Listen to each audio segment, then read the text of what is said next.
내게 명한 이 명령은 그러니까 모세를 통해서 쭉 끌고 나왔던 모든 말씀들을 얘기를 해놨잖아요. 내게 어려운 것도 아니고 먼 것도 아니라 하늘에 있는 것이 아니니 내가 이르기를 누가 우리를 위하여 하늘에 올라가서 그 명령을 하나님이 하셨던 모든 말씀을 우리에게로 가지고 와서 우리에게 들려 행하게 할 것이 아니고 이것이 바다 밖에 있는 것이 아니라는 거죠. 모세를 통해서 쭉 하나님의 말씀을 주셨던 거 내가 이르기를 누가 우리를 위하여 바다를 건너가서 하나님이 하셨던 모든 그 말씀들을 우리에게로 가지고 와서 우리에게 들려 행하게 할 것이 아니리라. 오직 그 말씀이 내게 힘이 가까워서 내 입에 있으며 내 마음에 있은즉 내가 이를 행할 수 있으리라. 보라, 내가 오늘날 생명과 복에 대해서 사망과 화에 대해서 내 앞에 이미라도 말씀을 다 두셨다는 거죠. 그래서 생명과 복과 사망과 화가 내 앞에 있느니 곧 내가 오늘날 너를 명하여 내 하나님 여호와를 사랑하고 그 모든 길을 행하는데 그 명령과 규례와 법도를 지키라 하는 것이라. 그리하면 내가 생존하며 번성할 것이고 또 내 하나님 여호와께서 내가 가서 얻을 땅에서 내게 복을 주실 것입니다. 그러나 내가 만일 마음을 돌이켜 듣지 아니하고 유혹을 받아서 다른 신들에게 절하고 그를 섬기면 내가 오늘날 너희에게 선언하노니 너희가 반드시 망할 것인데 너희가 요단을 건너 얻을 땅 가나안 땅 약속의 땅에서도 너희 날이 장구치 못하리라. 내가 오늘날 천지를 불러서 너희에게 증거를 삼노라. 내가 생명과 사망과 복과 저주를 내 앞에 두었은즉 너와 내 자손이 살기 위해서는 뭘 택해요?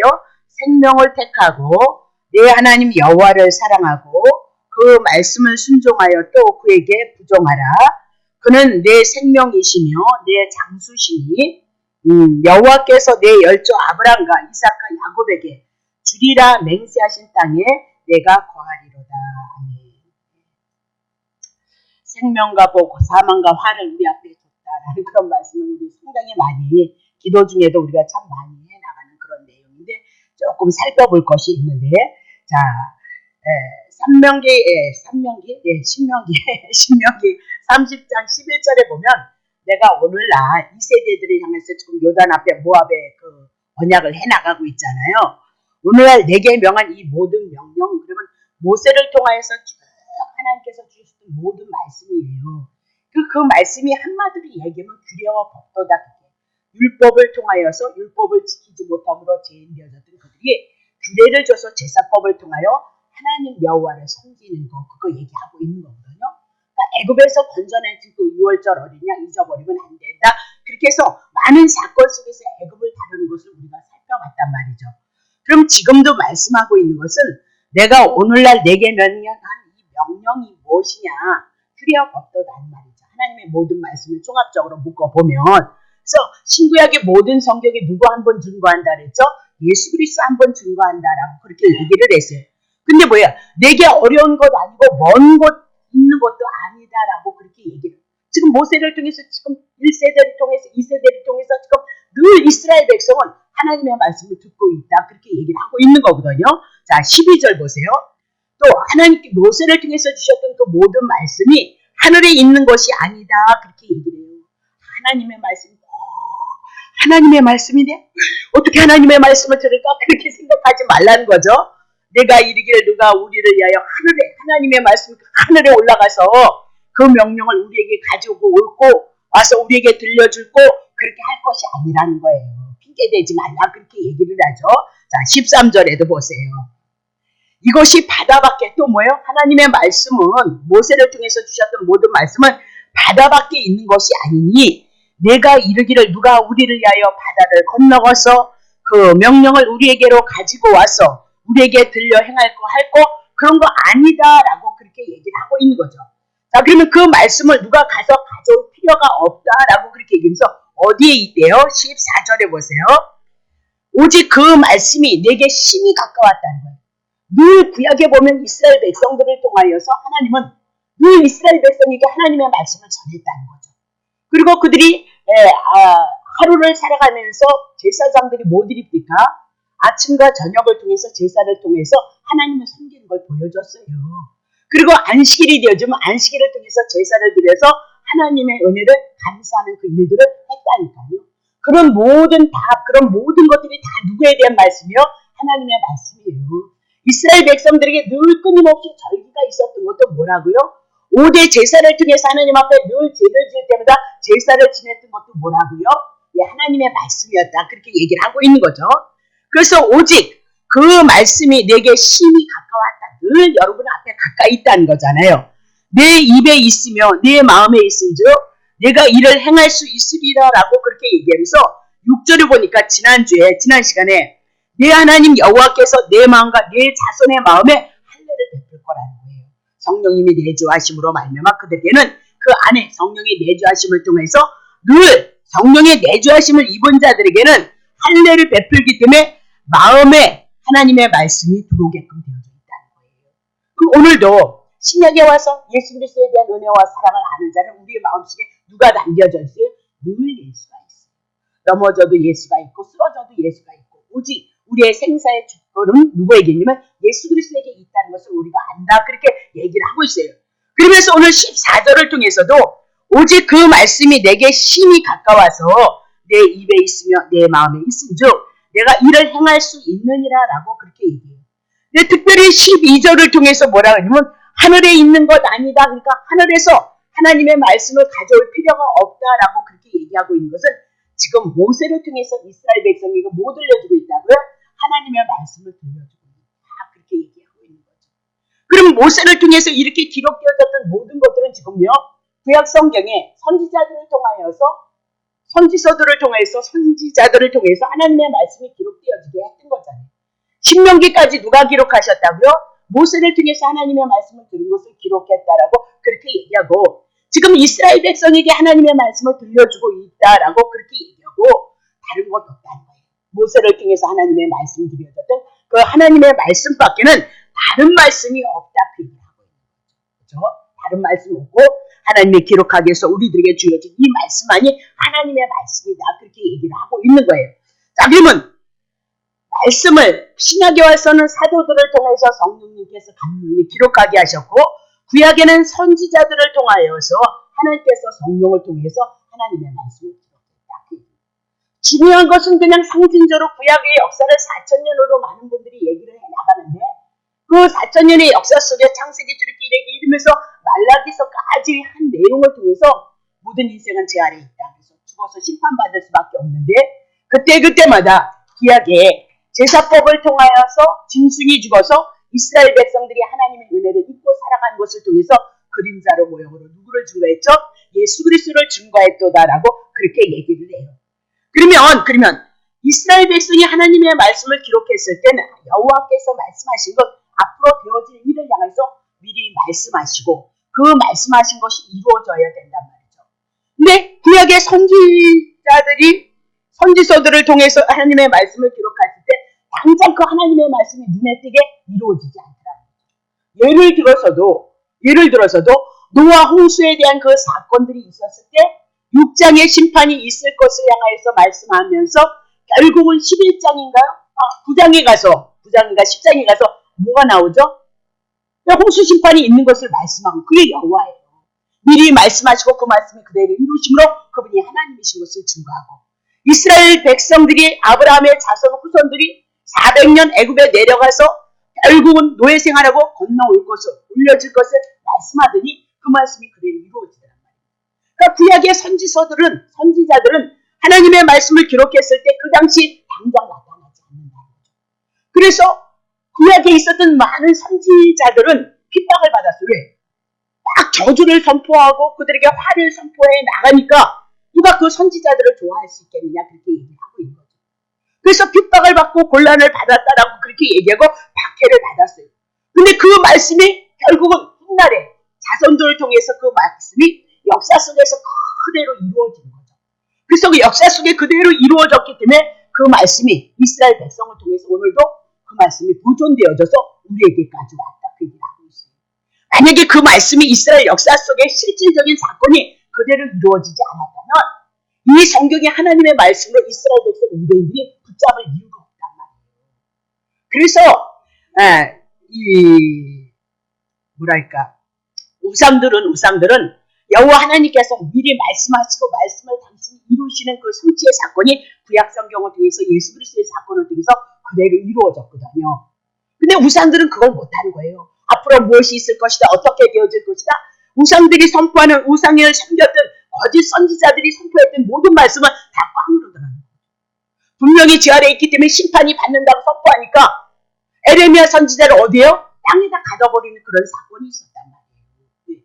그런 얘기 듣기 싫다 이게. 복 얘기하라, 복 얘기, 그렇게 얘기를 해요. 근데 에레미야 선지자는 참 선지자였기 때문에 미가 선지자도 뭐였어요?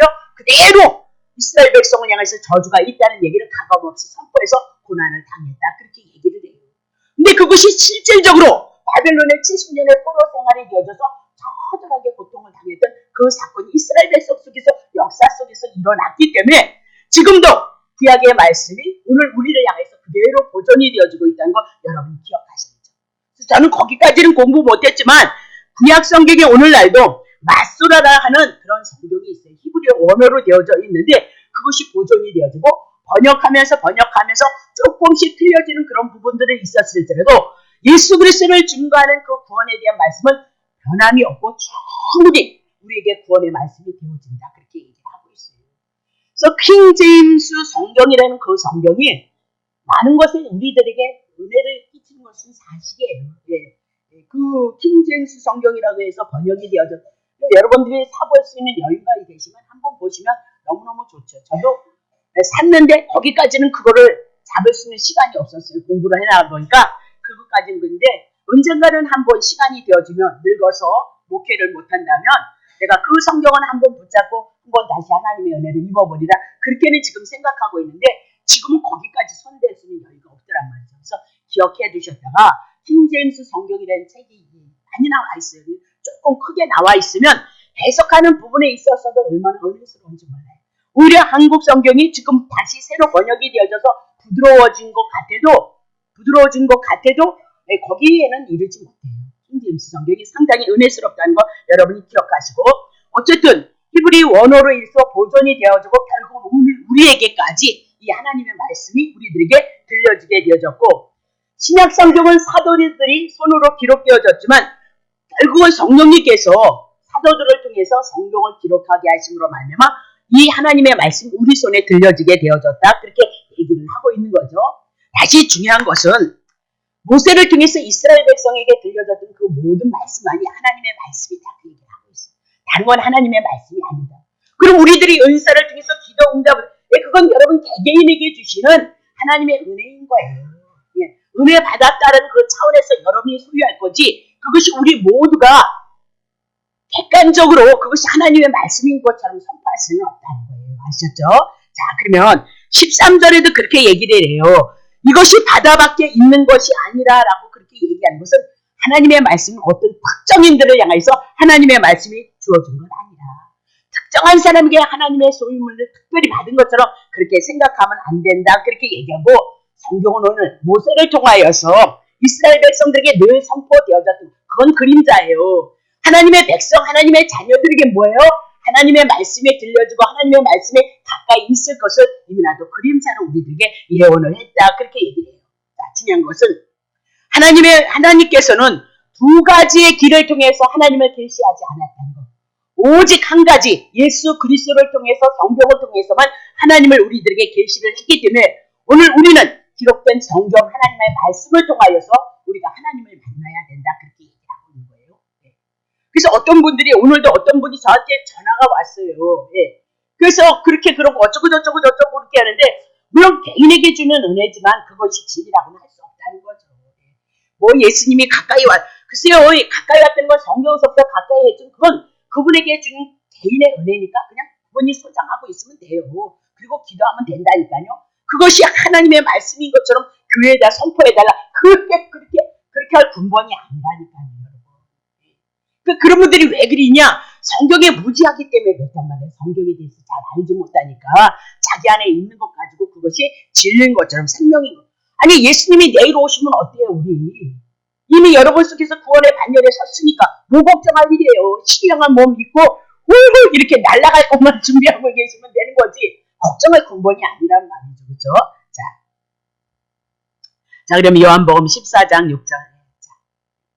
예수께서 가라사대 내가 곧 길이고 진리고 생명이니 나로 말미암지 않고는 아버지께로 올 자가 없도다. 죄인된 우리가 하나님 앞에 나아갈 수 없고 하나님의 은혜를 입을 수 없다. 그 얘기죠. 그래서 예수님이 하늘에서 이 땅에 오셔서 우리의 죄 문제 해결하시고 사망의 문제 해결하시고 그리고 이제 하나님 앞에 의롭다함을 얻어서 하나님 앞에 나아갈 수 있는 길이 되셨고 예수 그리스도를 통해서 생명을 얻었고 예수 그리스도를 통해서 그분만이 우리들에게 진리인 것을 말씀하고 있도다. 예수님이 가신 다음에 오순절 성령님께서 오셨다. 그렇게 얘기를 하죠. 그리고 사도 요한을 통해서 반모섬에서 뭐 기록하게 있어요? 요한계시록을 기록함으로 말미암아 성경이 임나도 완성이 되어졌다. 그렇게 얘기를 하고 있는 거예요. 그러니까 더 이상은 우리들에게 하나님의 계시가 필요하지 않아요. 오직 성경에 기록했던 이 예수 그리스도 이것도 우리가 다 담지 못한다니까요. 우리가 이 하나님의 말씀을 다 담아내지 못한다니까요. 그러니까 이 말씀 속에 충분한 하나님의 은혜가 있고 은총의 역사가 있을 수밖에 없다. 그렇게 얘기를 하고 있죠. 자, 에베소서 3장 1절부터. 이러함으로 그리스도 예수의 일로 너희의 이방을 위하여 갇힌 자 된 나 바울. 그럼 사도 바울은 어디에 갇힌 거예요? 옥에 복음 전하다가 옥에 갇혔어요.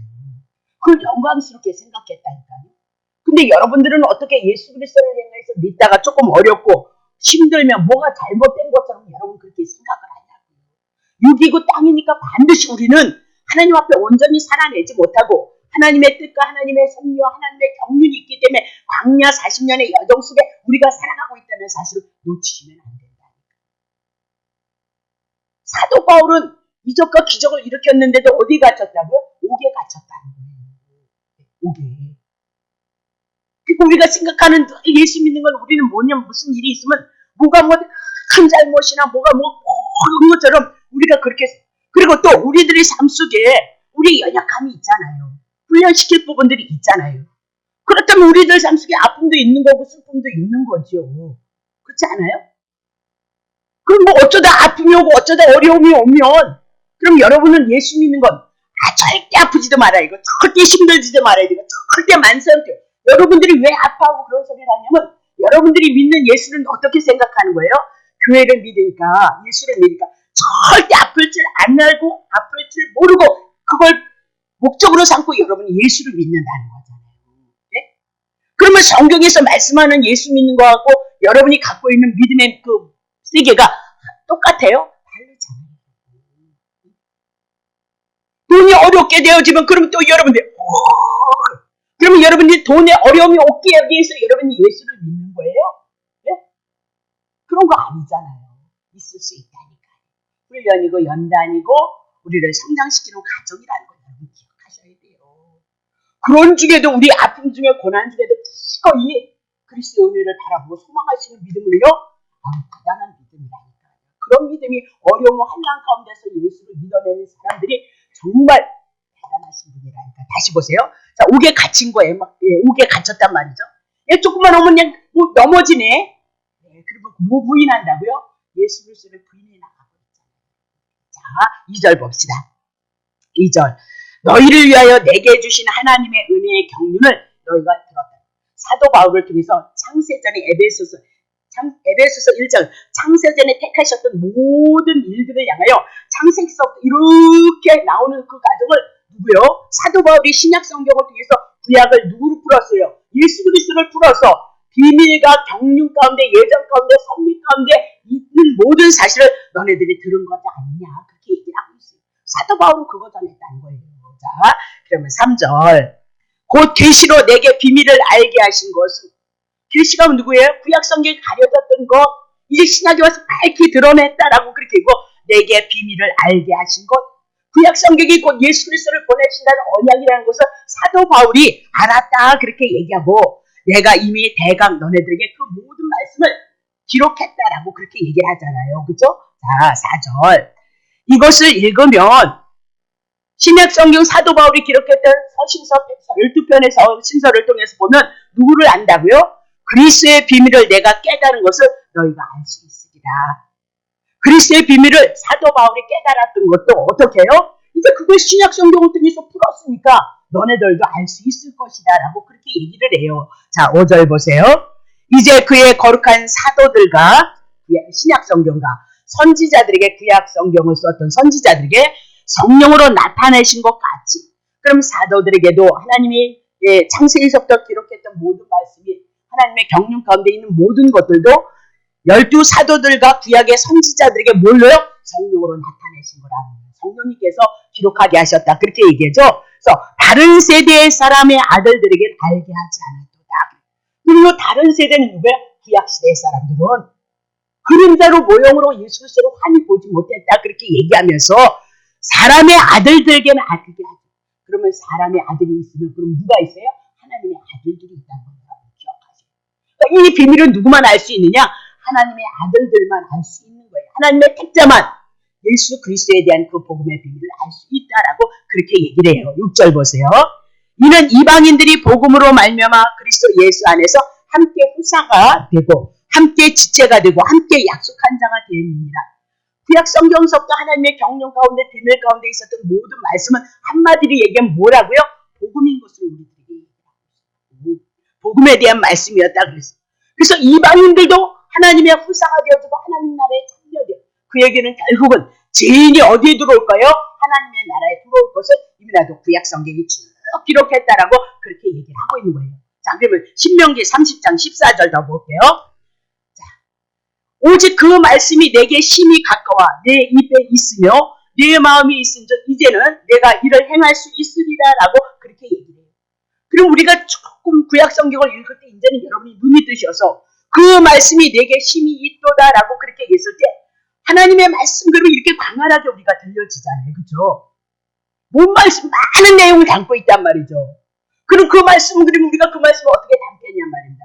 그러나 한 가지로 이제 나온단 말입니다. 그 말씀에 대한 것이 도대체 무엇이냐?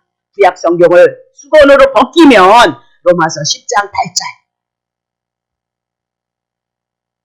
네, 로마서 10장 8절이요. 그러면 무엇을 말하느냐? 말씀이 내게 가까워 내 입에 있으며 내 마음에 있다 하였으니 지금 이 말씀은 어디에 있는 말씀이에요? 신명기 30장 14절에 있는 말씀이죠. 신명기 10장 14절에 있는 말씀인데 그 말씀이 곧 누구에 대한 말이요? 우리가 전파하는 믿음의 말씀이었던 거예요. 믿음의 말씀. 정리하셔야 돼요. 빨리 써놓으세요. 신명기 10장 14절에 그 말씀이 내게 심히 가까워 내 입에 있거든. 그 말씀이 곧 뭐냐? 믿음에 대한 말씀인 거예요. 믿음에 대한 말씀. 수건을 가리는 게 아니라 벗기면 이 말씀은 하나님께서 하셨던 그 말씀은 뭐에 대한 말씀이라고요? 믿음에 대한 말씀인 거예요. 다시 넘기세요. 신명기 10장 10장 8절.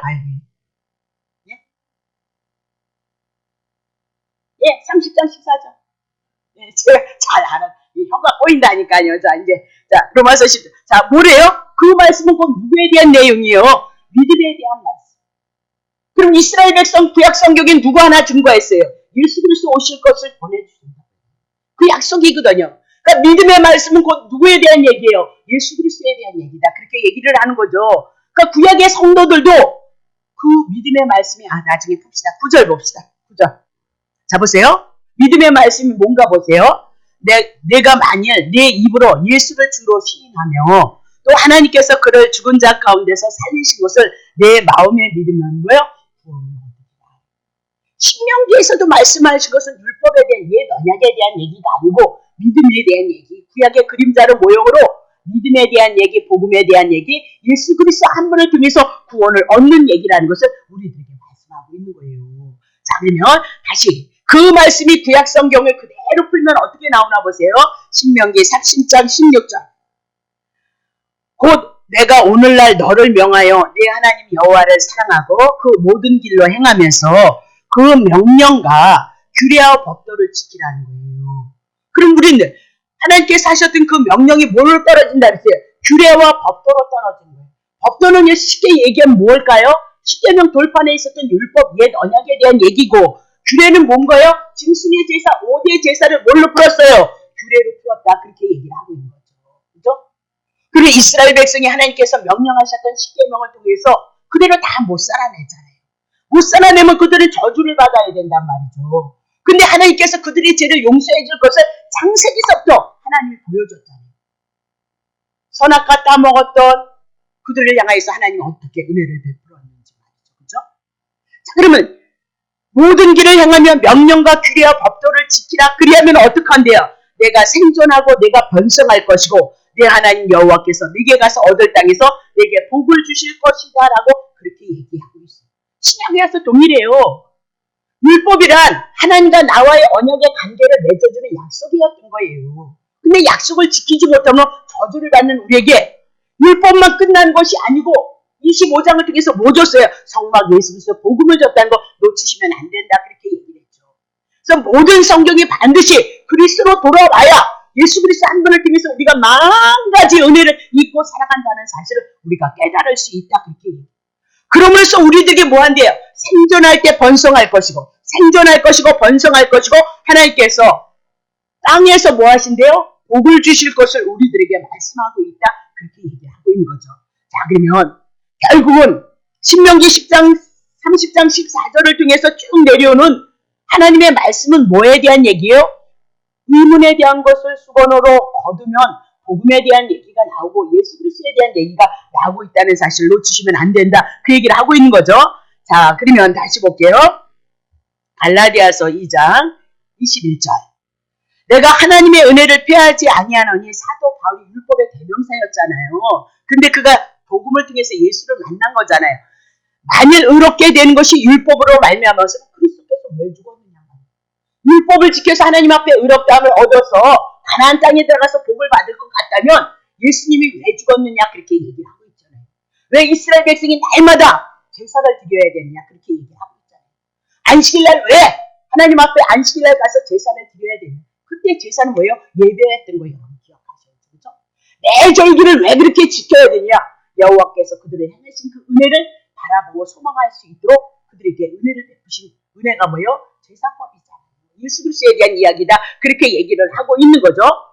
그러면 지금도 갈라디아서를 통해서 얘기 때문에 구약에도 동일한 거죠. 율법을 통해서 이스라엘 백성이 율법을 다 지킬 것 같으면 짐승의 제사 왜 주느냐 그 얘기를 하고 있잖아요. 규례를 왜 주느냐 그렇게 얘기하고 하나님 바보냐 그렇게 얘기를 하고 있다는 사실 놓치시면 안 된다 그 얘기죠. 그래서 모세를 통해서 1차 율법을 주셨던 건 그게 전부가 다가 아니다 그 얘기죠. 2차로 뭐예요?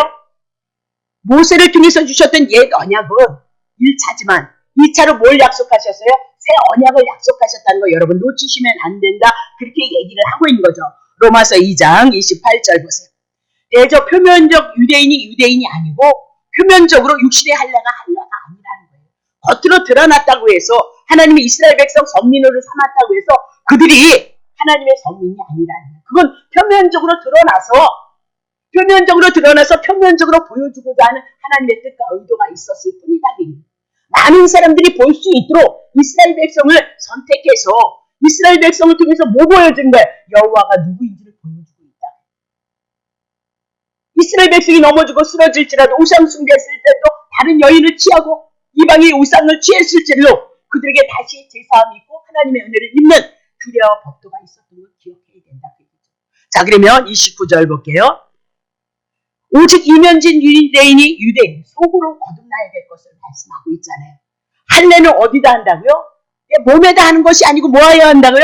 마음으로 와지는 거예요. 신령 영적인 것에 대해서 얘기하고 의문은 율법에 대한 얘기 에베소 2장 15절 풀어드렸어요. 의문 유문에 있지 아니한 것이고 그 칭찬이 사람에게서 아니고 다만 하나님께서. 그럼 마음으로 영으로 하실 일은 누가 하실 일이에요? 하나님이 하실 일이죠. 우리가 육이 영으로 거듭날 수 있나요? 그건 영으로 거듭난 것은 하나님이 하실 일이다라고 그렇게 해서 옛 언약은 표면적으로 준 거예요. 이스라엘 백성을 통해서. 그러나 그 이면적 옛 언약 율법을 통해서 그들이 지켜내지 못함으로 그들의 힘으로 하나님의 은혜를 입어간 것이 아니고 복음을 통해서 하나님의 은혜를 입어갈 것을 그림자로 무용으로 우리들에게 보여주고 있다라고 그렇게 얘기를 하고 있는 거죠. 자, 로마서 3장 20절. 그러므로 율법의 행위로 그의 앞에 의롭다 하심을 얻을 육체가 없나니 율법으로 뭐를 깨닫는다고요? 죄를 깨달으라 그렇게 얘기를 하고 있어요. 여러분 창세전 언약이 얼마나 신기해요. 여러분 창세된 언약이 하나님의 아들 예수 그리스도로 말미암아 우리가 어떻게 해요? 제사함을 받을 것을 말씀합니다. 영원 전서부터 그분은 하나님의 계획과 하나님의 의도가 프로그램이 뭐가 있었어요? 우리가 제 아래 떨어졌다가 예수 그리스도 한 분을 통해서 영으로 거듭날 것을 계획하셨단 말이에요. 그러니까 우리는 육으로 와서 영적인 존재가 되기 위해서는 반드시 하나님의 계획 안에서는 제2의 나락으로 떨어져서 육을 가지고는 하나님 나라 갈 수 없기 때문에 하늘에 오신 예수 그리스도를 영접해서 우리가 영적인 생명을 얻을 것을 계획하고 있다. 그렇게 얘기를 하고 있어요. 근데 유대인들이 이걸 몰랐던 거예요.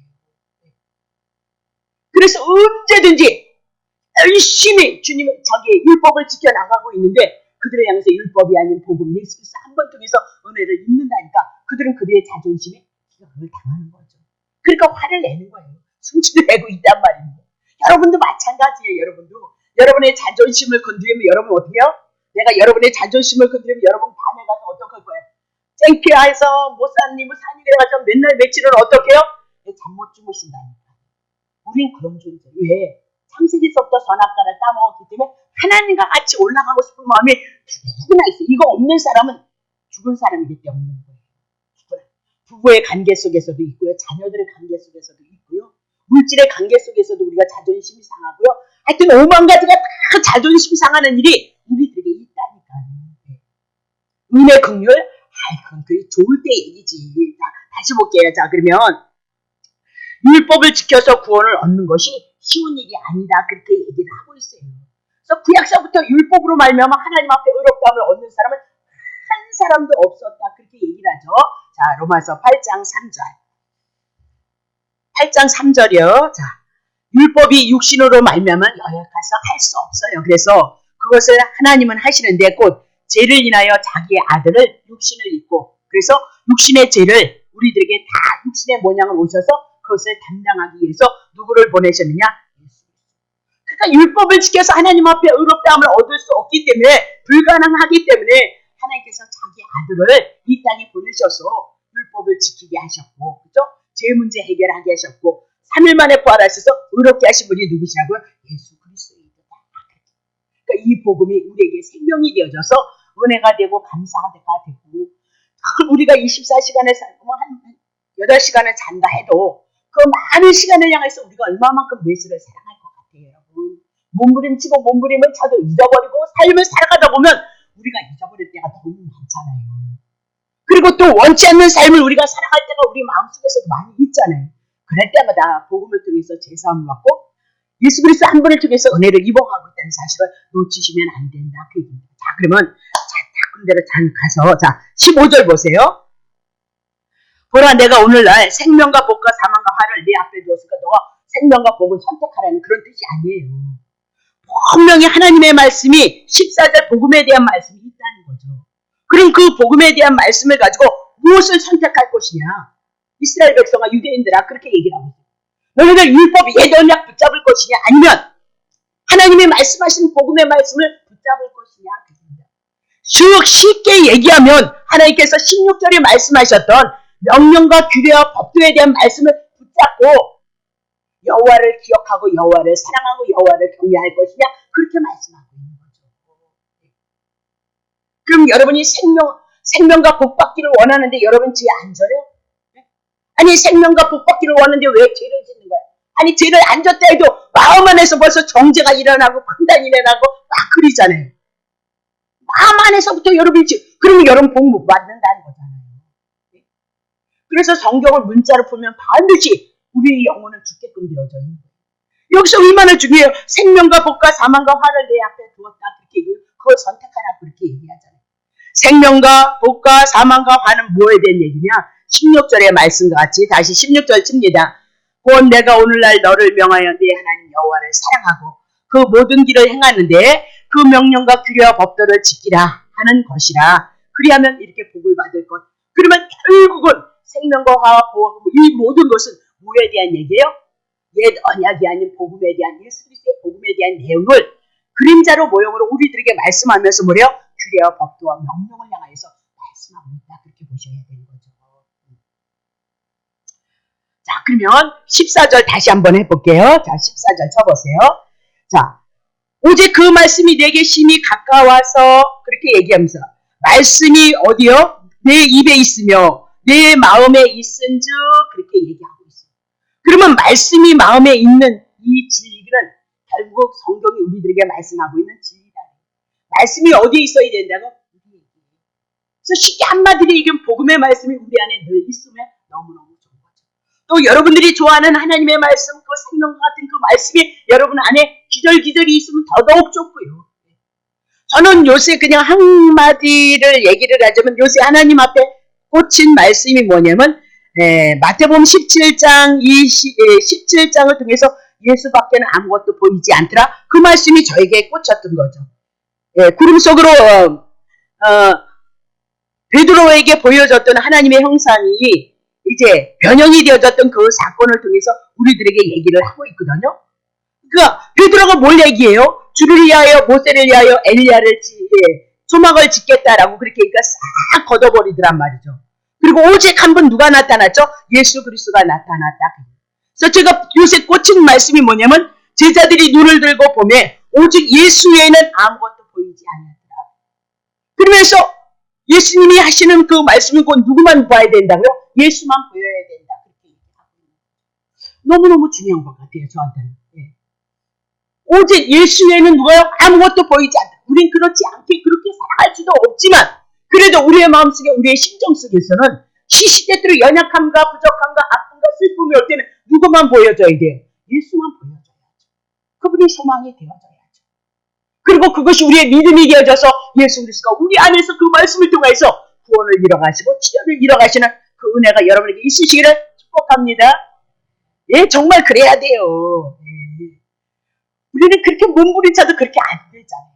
그래도 알고는 있어야지. 그리고 가지고는 있어야지. 그리고 그렇게 붙잡아야 되겠구나. 그거는 있어야죠. 해마다 이렇게 오셔서 예배를 드리시면서 다시 먹겠어요. 자, 그러면 말씀이 어떻게 우리에게 말씀이 있게 앞서서 이렇게 될 군번이 아니라니까요. 그렇게 될 군번이 아니고 말씀을 읽어야 되고 말씀을 들어야 되고 말씀을 깨달아야 된단 말이에요. 그러면 마음에 기록되어진다. 그렇게 얘기를 하고 있어요. 마음에 기록이 되어졌다. 내 마음에 들어왔다. 그게 뭐예요? 내게 뭐가 되어진다고요? 믿음이 되어진다. 아니 예수도 없으면서 예수를 믿는다 그러네. 나는 몰라요. 눈이 어두워서. 근데 주님은 안다. 예수 그리스도를 믿는 그 믿음 안에 그 믿음으로 주님의 은혜를 알고 주의 사랑을 알고 넘어지고 쓰러져도 복음을 통해서 은혜를 믿는 존재로 우리를 만드신 은혜와 사랑 그게 여러분 믿음이 되어졌는지 안 되어졌는지를 누가 아신다고요? 주님이 아신다.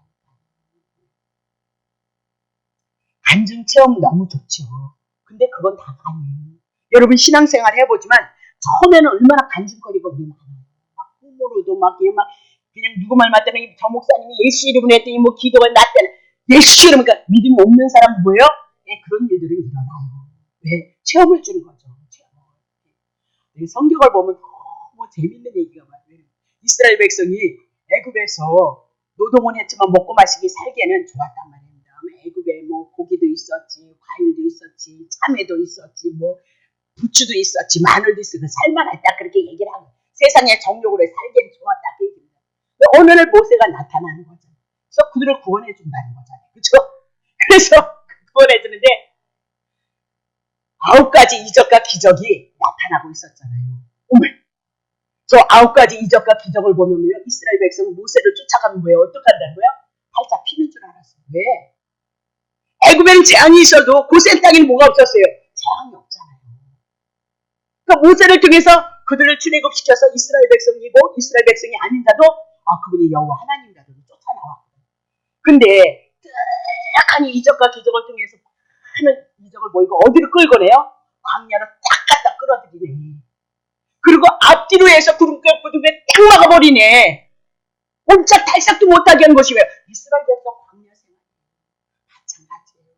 여러분이 처음에 예수를 믿을 땐 이런저런 경험들이 많이 있을 수밖에 없어요. 그리고는 이제 믿음의 확증이 있고 그분의 은혜, 그분의 사랑을 아니까 어디로요? 이제 믿음 안에서 말씀 안에서 예수 그리스도 하기 위해서 여러분 어떻게 훈련과 연단이 들어오는 건 당연한가요? 여러분? 그러게 이스라엘 백성들의 모습이 우리들의 모습이에요. 그러니까 하나님이 하시는 일을 보면 이제는 우리는 어떻게 되는 거예요? 체험이 없어도 우리는 뺄 수도 없어. 고난스러워도 어떻게 빠져나갈 수가 없는 거예요. 네? 이 성경의 말씀이 너무 오묘하고 달기 때문에 내가 정말 죄인이고 나라의 법을 통해서 죄인은 오게 가잖아요. 그렇다면 우리도 심판이 있는 건 당연한 거다. 세상의 나라를 통해서 가르쳐주고 있는데 어떻게 그리스도에 대한 그 은혜를 뺄 수가 있는 거예요. 이미 나도 성령으로 인침받아져서 뺄나 박을 수도 없을 정도로 여러분과 나는 어떻게 가나안 땅 들어가기까지 이 땅에서는 광야라니까요. 그러니까 광야에서 만나 안 주면 이슬 안 주면 그렇게든 굵게든 인도하지 않으면 살 수 없는 것이 뭐래요? 광야인 거죠. 그러면 여러분과 광야 38년의 여정을 살아간다면 정말 예수만 여러분이 보여줬을 때 오늘 우리에게 은혜를 입었다면 내일도 은혜를 준다는 그 믿음이 있어서 이스라엘 백성들은 광야에서 믿음의 훈련을 받은 거죠. 오늘 만나 떨어졌다? 내일도 주시네? 그럼 모레도 주시네? 글피도 주시네? 그렇게 믿는 믿음이 있어야 된단 말이에요. 근데 믿음이 없으니까 주일날은 뭐예요? 걷지 말라 그랬잖아요. 이틀째 꼭 나가지 말라 그랬잖아요. 이틀치 걷어놓고 또 욕심이 있어서 또 나가네? 그러니까 그 양식이 뭐예요? 썩어버려. 그럼 오늘도 여러분이 욕심과 탐심을 향해서 여러분이 세상을 향해서 추구해 나가고 또 나간다면 여러분의 주어질 그 양식은 어떡한다고요? 썩는다는 걸 알아야지요. 그냥 복음으로 때울 문제가 분명히 아니란 말이에요. 정말 진정으로 그분을 인정하고 고백해 나가신 그 은혜까지 우리는 주님 안에서 그 말씀을 순수하게 붙잡고 그 말씀의 은혜를 가지고 사랑을 고백해 나가야 된다. 자, 그럼 우리 마음 안에 이 복음의 말씀이 기록된 게 뭐예요? 중생이 있죠. 이 복음의 말씀, 예수 그리스도를 인한 하나님의 이 복음의 말씀이 우리 안에 들어왔을 때 우리가 거듭난 것이다. 그렇게 얘기하고 이 거듭남에 대한 그 확증은 내가 하나님께서 성령으로 나를 인쳤다는 것을 여러분 기억하셔야 되죠. 그래서 그것이 곧 예수 그리스도를 믿는 것이 되어진다. 그렇게 얘기를 하죠. 자, 베드로전서 1장 23절입니다. 너희가 거듭난 것이 썩어질 씨로 된 것. 씨가 두 가지라는 거지 않아요. 그죠? 하나님의 말씀이 두 가지. 옛 언약과 새 언약. 그렇게 얘기를 했어요. 받아들였어요. 율법은 우리를 죽이는 데로 쓰인다니까요. 자, 썩지 아니할 씨로 된 것인데 하나님의 살아있고 항상 있는 말씀으로 되어진 건데 25절에 보니까 뭐라 그랬어요? 복음의 말씀이다. 그렇게 풀어드렸단 말입니다. 네. 그래서 우리가 거듭나는 건 무엇을 해요? 썩지 아니할 씨 항상 살아있는 하나님의 말씀, 요한복음 1장 14절 예수 그리스도 복음을 통해서 우리가 거듭날 것을 말씀하고 있다. 그렇게 얘기를 하죠. 자, 그러므로 로마서 10장 17절 썩지 않는 말씀. 믿음은 들음에서 나며 들음은 그리스도의 말씀으로 말미암는다. 우리는 신명기를 통해서 하나님의 말씀에 대한 얘기를 지금 얘기를 하고 있어요. 하늘에 올라갈 것도 없고 바다에 갈 것도 없고 그 말씀이 지금 모세를 통해서 들려졌던 것처럼 오늘 우리에겐 기록된 말씀을 통해서 이 말씀을 가지고 받아서 우리의 마음에 기록이 되어지고 마음에 이 말씀이 있으므로 우리가 행할 수 있다라고 그렇게 얘기하면서 이 말씀이 두 가지의 말씀이에요. 여기서 보니까 생명과 복, 사망과 화. 그럼 베드로전서 1장 23절을 통해서 여기서 사망과 화는 썩는 씨에 대한 말씀이요. 생명과 복에 대한 말씀은 복음에 대한 말씀인 것을 우리들에게 말씀하고 있다는 거죠. 내가 택한다. 맨날 죽어야 돼요, 여러분. 왜 마음속에서부터 그냥 죄가 올라오니까. 아니 그것도 모르고 막 복을 달라주면 어떡하냔 말입니다. 그러니까 주님이 보셨을 때는 얼마나 그냥 아무것도 모르는 우리 애들 같은 모양인 거죠. 밑도 끝도 없이 그냥 주기만 하면 기도만 하면 많이 준다. 그런 복음이 아니란 말입니다. 그게 진리가 아니란 말입니다. 그러니까 날마다 우리는 긍휼을 구할 수밖에 없는 자리에 있다는 것이 뭐예요? 정말 깨어있는 성도예요. 이렇게 내가 하나님의 은혜를 의지해서 예수님을 인하여서 예수 이름으로 왜 기도하는 거예요? 우리가 할 수 없으니까 예수님의 이름을 가지고 기도함으로 예수님이 하셔야 된다는 거잖아요. 그 믿음을 가진 것도 대단하지만 그러나 그 대단한 믿음 위에 진리를 통해서 예수 그리스도 한 분을 통해서 은혜를 주실 것을 넘친다니까 거칠럼도 받아야 된다니까. 이웃 사랑하는 것이 아니라 원수까지 사랑했으니까 거칠럼도 받아야 된다니까. 주신다니까.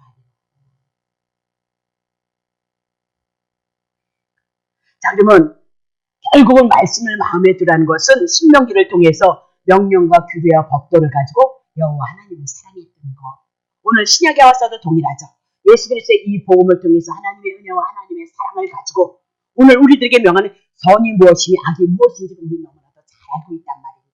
그분을 사랑하고 그분을 경외하다가 때로는 넘어졌을 때 그리스도의 이 복음을 인해서 감사하고 기뻐함으로 그분을 어찌 안 섬기느냐 말입니다. 그분을 어찌 아니 경외하느냐 그렇게 얘기를 하고 있는 거죠. 자, 히브리서 8장 10절입니다. 또 주께서 가라사대 그날 후에 내가 이스라엘 집으로 세울 언약이 이것이니 내 법을 저희의 생각에 둘 것이고 저희의 마음에 이것을 기록하리라. 나는 저희에게 하나님이 되고 저희는 내게 내 백성이 되리라. 그렇게 얘기를 하고 있는 거죠. 그러면 어떻게 하나님의 백성이 되냐? 마음 안에 이미라도 복음의 말씀, 규례와 법도가 이루어졌고 새 언약이 우리 안에 이루어졌기 때문에 하나님의 말씀을 마음에 둘 수 있다. 율법도 지킬 수 있죠. 왜? 당장 지키지 않으면 저주가 임하니까. 당장 지키지 않으면 송아지 한 마리 갖다 잡아야 돼. 부자들은요. 네? 가난한 자들은 집비들기, 산비들기도 어려운 거예요. 산비들기 왜 잡으라는 거예요?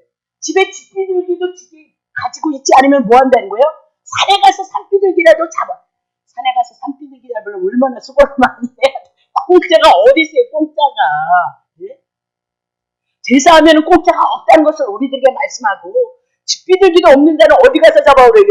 산비들기, 제사하면 거저 없어요. 그래서 거저가 없기 때문에 예수 그리스도가 오셔서 우리를 위해서 죽으셔서 그분이 심겨진 거다. 그렇게 얘기를 해나가고 있거든요. 그래서 말씀을 마음에 두었기 때문에 하나님의 뜻에 순종할 수 있다는 것을 지금 얘기하고요. 말씀을 마음에 두었을 때 우리가 하나님의 말씀, 하나님의 뜻에 순종할 수 있다. 그렇게 얘기를 하고 있는 거죠. 그러면 하나님의 말씀, 하나님의 뜻이 내 안에 있다면 우리는 우리 속에서 있는 자와 늘 싸우는 거죠. 성령을 쫓을 건가, 육체의 법을 쫓을 것인가. 그 두 가지 법이 우리 안에서 늘 싸우고 있다. 그렇게 얘기를 하고 있어요. 내 말씀이 내 안에 딱 들어오면 그 말씀이 하나님의 뜻이 나를 주장하고 있다면 내 자아를 포기할 수밖에요. 그리고 주님의 뜻을 이루어지는 거죠. 그랬을 때 우리에게 뭐가 있을까요? 기쁨이 있고 즐거움이 있고요. 주님의 임마누엘에 대한 하나님의 은혜와 하나님의 은총이 있는 것을 우리들에게 말씀하고 있거든요. 그럼 말씀에 순종함으로 우리들에게 그것이 뭐가 되어진다고요? 생명을 낳아요. 생명이 우리 속에서 역사를 하게끔 되어져 있다. 그렇게 얘기를 하고 있는 거죠. 그러면 생명과 복과 화가 다른 곳에 있지 않아요. 말씀이 내 가슴 안에 있느냐 없느냐의 문제라는 것을 여러분 기억하시고 말씀을 버리면 누구 버리는 거예요? 하나님을 버리는 거예요. 말씀을 버리면 누구를 버리고 있다고요? 예수 그리스도를 버리고 있다가. 그런데 자기는 그냥 예수 그리스도를 믿는다라고 생각을 하고 쫓아가고 아니 그건 여러분 생각이고 주님이 보셨을 때는 그렇다라고 그렇게 얘기하고 결국은 성령님을 버리는 결과가 되어진다는 사실을 많은 사람들이 놓치고 있다. 얘기하고 있는 거죠. 그러면 보세요. 여러분 속에 정말 그리스도에 대한 그분을 사랑하는 그 삶을 향하여서 여러분이 그 말씀이 여러분 안에 있는지 아니면 그저 여러분만 붙잡고 살고 살아가고 있는지 두 가지밖에는 없어요. 그러니까 오늘도 내가 믿음으로 승리했냐 안 승리했냐 시시때때로 성령의 내주하심 속에 내가 순종을 해 나가고 있느냐 아니면 그냥 내 육체로 나가자빠지느냐 그건 문제예요. 그것이 결국은 여러분에게 생명을 낳는 말씀에 순종하는 삶으로 나온다는 것을 말씀하고 있다. 내 자아가 크면 예수님 안 보여요. 어찌하면 예수님의 뜻을 이룰까? 그거 안 보인다니까요. 조금 내가 수고하고 희생해서 주님의 뜻을 이루자 그러지 않고 자기의 살기 바쁘다 그런다는 거죠. 그 자기 속에서 머물러 있다는 거죠. 그러면 결국은 그 사람이 말씀이 있는 사람이에요? 없는 사람이 말씀이 없어요. 저는 정말 집사 때보다 이 복음의 말씀이 들어와서 실제로 여러분에게 고백하는 것은 정말 기도 많이 안 하죠. 막 순종하는 것도 막 너무너무 힘들고 어려운데도 순종을 집사 때가 얼마나 지금은 너무너무 잘해요. 그럼에도 불구하고 어떤 일들을 이뤄나가는 그 일들이 내 나를 버리고 주님의 뜻을 이뤄가는 일들 그렇게 힘드냐? 그때는 율법에 의해서 억지로 해야 됐고 안 하면 어떻게 될까봐 해서 했지만 지금은 안 그래요. 어떤 더 큰 일을 하고 어떤 더 큰 손해를 봐도 편안하게 내 안에서 주님이 말씀하시고 감동하시면 해나가는 거고요. 기도를 그만큼 안에서도 지금은 내 안에서 성령이 내주하시고 편안하게 주의 은혜가 와지고 주의 사랑이 와지니까 편안하게 할 수 있는 거거든요. 다 한다는 얘기는 아니지만 정말 그래서 저는 어떤 목사님들은 나보고 이래 여자 목사가 되어져서 그렇게 목회하기가 정말 힘든데 어떻게 얼마나 수고를 많이 했어요. 얼마나 고생. 그럼 난 너무너무 속으로 나 고생 별로 안 했거든. 저처럼 목회 편안하게 해나가는 기가 어디 있어요. 전 정말 너무너무 편안하게 목회를 해나가고 있는 거예요. 그분들은 그렇게 힘들게 그냥 얼마나 눈물을 여기 한 분 오셨잖아요. 얼마나 눈물을 많이 뿌려서 기도를 했을까 이렇게 얘기하는데 정말 하나님의 일은 누가 하시는 거예요? 하나님이 하신다니. 물론 나를 도구로 사용하는 건 마땅해요. 예. 그래서 필요하면 더 기도도 시킬 거고요. 필요하면 하나님의 선한 뜻을 향해서 일을 해나갈 거고요. 예. 아니 나를 향한 하나님의 계획하심이 있으면 그분이 그렇게 해나가신다는 거예요. 그래서 나 같은 자도 주님의 은혜가 얼마나 만극하신 은혜인지 안다고. 만극하신 사랑이라는 내 주제가 목회할 주제가 아니라는 것도 너무 잘 알고 있다니까요. 그럼에도 불구하고 그분은 하시죠.